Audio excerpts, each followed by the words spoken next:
بسم اللہ الرحمن الرحیم اولئک علی ھدی من ربہم واولئک ھم المفلحون۔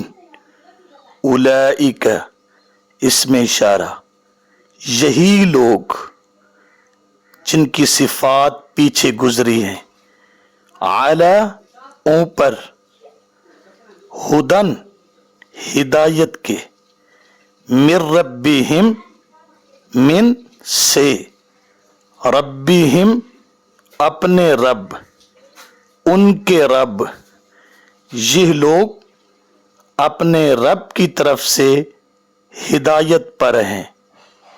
وَأُولَئِكَ اور یہی لوگ، ہم وہی، المفلحون فلاح کامیاب، اولئک علی ھدی من ربہم یہ لوگ اپنے رب کی طرف سے ہدایت پر ہیں، وَأُولَئِكَ هُمُ الْمُفْلِحُونَ اور یہی لوگ فلاح پانے والے ہیں۔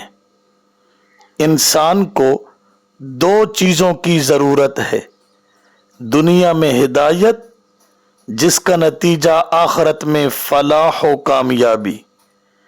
اللہ رب العزت نے مذکورہ صفات کے حاملین کو دونوں خوشخبریاں سنائی ہیں، گارنٹی دی ہے، ہدایت کی اور آخرت کی کامیابی کی۔ مذکورہ صفات وہ کون سی ہیں؟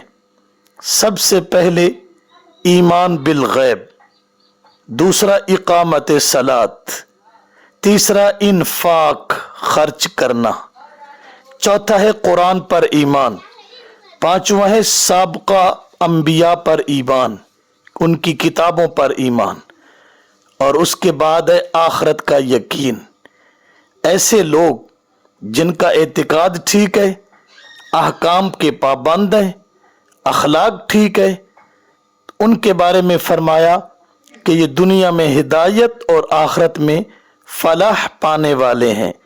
یاد رکھیں، اس کا پہلا مصداق پاک صحابہ کی پاک جماعت ہے، اور پھر ان کے نقش قدم پہ چلنے والے، ان صفتوں کو اپنے اندر پیدا کرنے والے جو قیامت تک آتے رہیں گے، وہ بھی اس بشارت کے مستحق ٹھہریں گے۔